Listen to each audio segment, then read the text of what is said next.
Hello बच्चों, नमस्कार। स्वागत है आपका अपने परिवार अंकित एजुकेशन अड्डा पर। आज हम बात करने वाले हैं RRB NTPC, RRB group D और आरपीएफ के महत्वपूर्ण प्रश्नों के बारे में।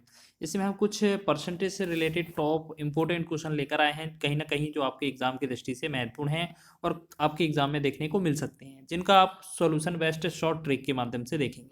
यहाँ पर लिखा है, जब चीनी के मूल्य में 25% की वृद्धि होती है तब एक परिवार उसकी खपत में 10% कमी करता है। उसका वर्तमान खर्च पूर्व खर्च से कितना प्रतिशत कम है।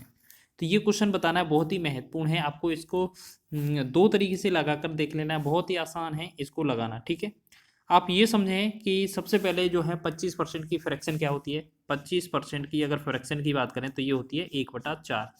ठीक है, इसमें वृद्धि हो रही है, मतलब एक जो ऊपर है ना, वृद्धि हो रही है। पहले 4 था, 4 में 1 की वृद्धि होगी तो क्या हो जाएगा, पहले 4 था, 4 से क्या हो रहा होगा, 5 हो रहा होगा। ठीक है, इसके बाद क्या करेंगे, 10% की कमी हो रही है तो 10% की फ्रैक्शन करेंगे, तो 10% की फ्रैक्शन 1/10 होती है और ये क्या हो रही है, कमी। तो यानी कि पहले 10 था, फिर कम होकर कितना, 9 हो गया होगा। ठीक है, तो क्वेश्चन में हमें क्या है, यहाँ पर देख लेना है इस तरीके से और इनका गुणा कर देना है। 10 चौके 40 हो जाएगा और 5 नम 45 हो जाएगा। ठीक, अब यहाँ से देखना है 40 से 45 हुआ है, कितने की वृद्धि हुई है या कितने का कमी हुई है, जल्दी से बताएं इसका। तो हम बात करेंगे, इसमें हमने देखा कि यहाँ पर 4 से 5 वृद्धि, फिर 10 से 9 कमी हुई है। 10 चौके 40, 5 नम 45। तो ये बताना है कि जो पहले 40 खर्च होता था, अब कितना 45 खर्च हो रहा है, तो कितने का वृद्धि हो रहा है। यहाँ पर कम लिखा है, ठीक है, कितना प्रतिशत अधिक है। यहाँ पर देखते हैं कितना बनता है, वैसे तो अधिक होना चाहिए, कम गलत लिख गया है। ठीक है, अब ऐसे समझिए 40 से 45 जाना है तो कितना अधिक है, 5 अधिक है। ठीक है, यहाँ 5 ऊपर लिखेंगे, 5 अधिक है तो 5 ऊपर लिखेंगे।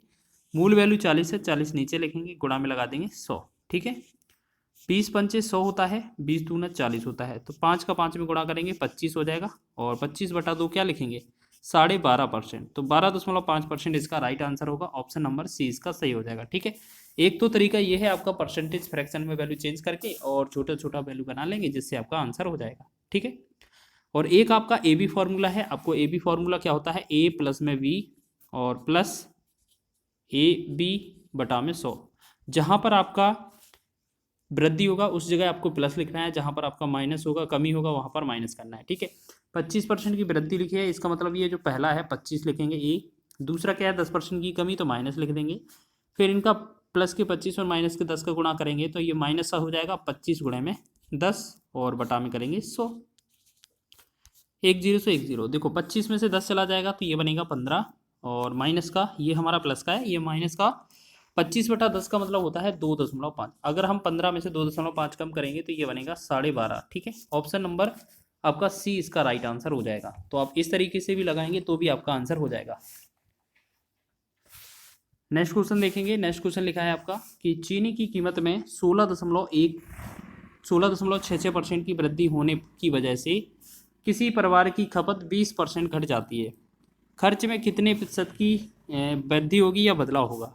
आप ऐसे समझें कि यहाँ पर बहुत ही अच्छा लेवल का क्वेश्चन है। आप ऐसे समझें कि इसका जो आंसर है वो पॉइंट में तो बनेगा नहीं।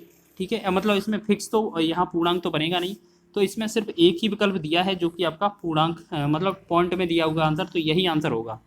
लेकिन एक बार करके देख लें क्या। तो हमें क्या करना है, 16% की जो फ्रैक्शन है, 16.66% की जो फ्रैक्शन होती है वो होती है 1/6। अब इसमें वो लिखा था वृद्धि होती है, तो इसका मतलब है 6 में 1 की वृद्धि हो रही है, तो पहले 6 थी, फिर कितना 7 हो जाएगी। फिर बोला है 20% घट जाती है, तो 20% का मतलब है 1/5। अब इसमें जो ऊपर वाली चीज़ है वो घट जाती है, मतलब पहले अगर 5 थी, 5 में 1 घट जाएगी तो कितना बनेगा, 4।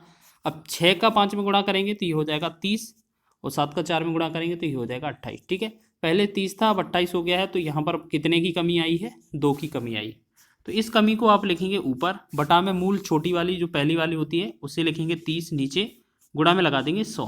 ठीक, 10 से 10 कट जाएगा और 2 का 10 में गुणा करेंगे तो 20 बनेगा, और 20/3 का मतलब कितना है, तिछिंग 18 और 0.22 तिछिंग 18। इस तरीके से 6.66% इसका राइट आंसर होने वाला है। तो सी विकल्प इसका राइट आंसर हो जाएगा। ठीक है, तो ये आप समझ रहे हैं, बहुत ही अच्छा क्वेश्चन है इस तरीके से। नेक्स्ट क्वेश्चन बनाएंगे हम, अगला क्वेश्चन देखेंगे, इसको भी हम शॉर्ट तरीके से बनाएंगे।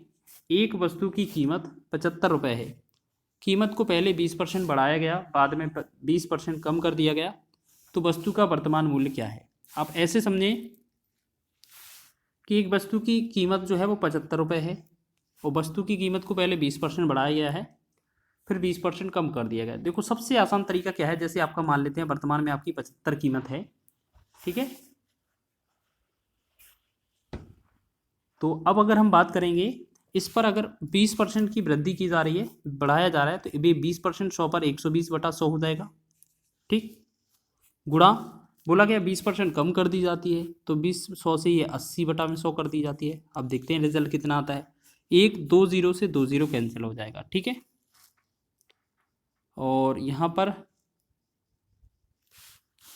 पर 25 दिया 75, 25 चौके 100, 4 एकम 4, 4 से 4 दूना 8, 20, 20 दिया 60, ठीक है। वर्तमान में कितना है, 60 है। तो आपको ये बताना है इसका जो मूल्य तो आ गया 60, ठीक है। इसमें पूछने में थोड़ा मिस्टेक हुआ है। अब ये पूछा है कि इसका जो मूल्य है उसमें कितना वृद्धि या कमी हुई है, ठीक है। तो आप ऐसे समझें इस क्वेश्चन को कि जो 60 आया है वर्तमान में आ चुका है, ठीक है ना। तो अब हमें क्या है, वैल्यू क्या चाहिए, अब हमें क्या है, वैल्यू क्या चाहिए, 60 आ गया है। तो आप ये क्या है, यहाँ से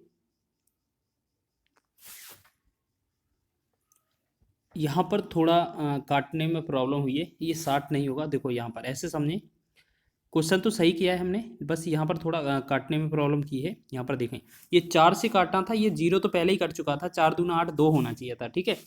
अब ये हमारा 12 दिया 36, 36 दूना ये 72 होगा, 72 इसका राइट आंसर हो जाएगा, ठीक है। ये परसेंट इसमें गलती से लगाया गया है आंसर में। तो आप ये समझें कि ये वर्तमान में जो मूल्य है इसका 72 होना चाहिए, तो इसका आंसर है ऑप्शन नंबर ए, ठीक है। एक तो तरीका ये है, और एक तरीका कैसे है कि आपको क्या है, परसेंटेज का पता होना चाहिए कि 20% बढ़ा गया है, तो पहले 20% की फ्रैक्शन कितनी होती है, 1/5।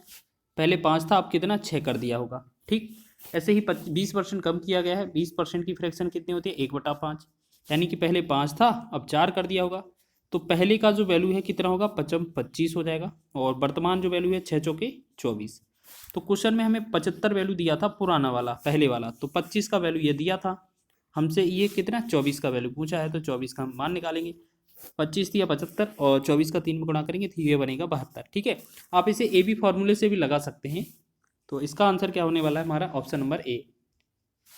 तो आगे बढ़ते हैं, एक और प्रश्न को देखते हैं शानदार तरीके से। किसी वस्तु के मूल्य में 10% की कमी की गई, तो इसे पुराने मूल्य पर लाने के लिए नए मूल्य में कितनी वृद्धि करनी होगी। देखिएगा बहुत ही आसान क्वेश्चन है, आप ऐसे समझें कि 10 लिखा है, 10 ऊपर लिखेंगे।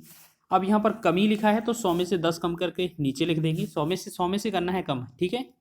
अगर वृद्धि होती तो 100 में जोड़ देती बस, और गुणा में लगा देंगे 100, हमारा आंसर आ जाएगा बस। 1 0 से 1 0 हट जाएगा, तो ये बना 100/9। 100/9 का मतलब है 11.11%, इसका राइट आंसर होने वाला है।